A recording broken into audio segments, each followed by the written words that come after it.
Saudara-saudara yang terkasih, berkah dalam. Saya dan Anda merupakan pribadi-pribadi yang unik.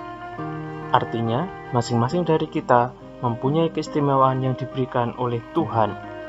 Hanya saja, bagaimana keunikan dan keistimewaan tersebut, apakah sudah kita gunakan bersama untuk menjadi berkat bagi orang lain? Seringkali kita melihat bahkan merasakan sendiri bahwa bakat-bakat yang kita miliki dapat bermanfaat bagi orang lain. Akan tetapi tidak dipungkiri juga bahwa bakat yang kita miliki tersebut masih belum kita gunakan secara optimal, bahkan cenderung kita gunakan untuk hal-hal yang tidak produktif. Meskipun demikian, keistimewaan apa yang ada dalam diri kita merupakan bentuk cinta dari Allah terhadap kita. Dan ingat, Allah pasti mempunyai rencana atas segala keunikan yang kita miliki ini. Hanya saja, apakah itu? Bacaan pertama yang hari ini kita dengarkan dari Kisah Para Rasul mengisahkan bagaimana kisah Pak Saulus berjumpa dengan Yesus secara personal dan ia boleh merasakan kerahimannya. Dalam hal ini, satu hal yang menarik ketika Yesus mengutus Ananias untuk menjumpai Saulus. Di situ terjadi suatu tawar-menawar antara Yesus dan Ananias. Ananias merasa aneh, mengapa Yesus memberikan kesempatan bagi Saulus? Bukankah ia sudah membuat murid-murid Kristus ada dalam bahaya karena adanya penyiksaan?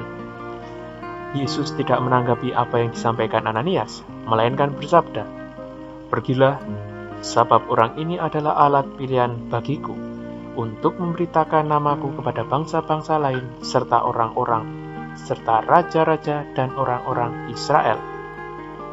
Kita pun seringkali melihat dan menilai seseorang berdasarkan dari luarannya saja. Maka seringkali kita merasa tertipu dengan tampilan seseorang. Kita seringkali menganggap bahwa orang yang baik itu yang rapi.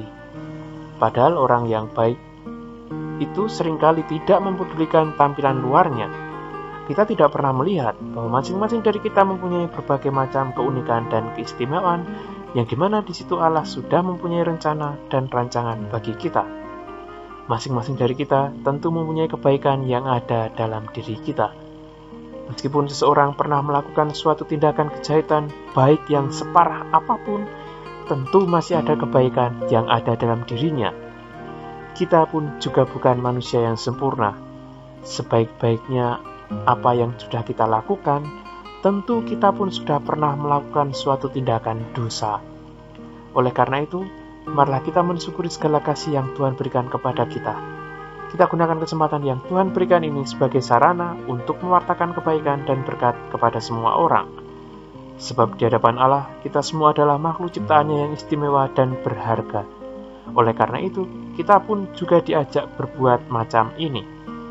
Marilah kita menganggap saudara-saudara kita sebagai sama yang saat ini diberi tugas perutusan untuk bersama-sama mewartakan kasih-Nya. Marilah saling bergandengan tangan, membawa kegembiraan dan sukacita di tengah situasi saat ini, khususnya dalam penyebaran virus corona ini. Semoga Tuhan menyempurnakan segala hal yang kita usahakan bersama ini.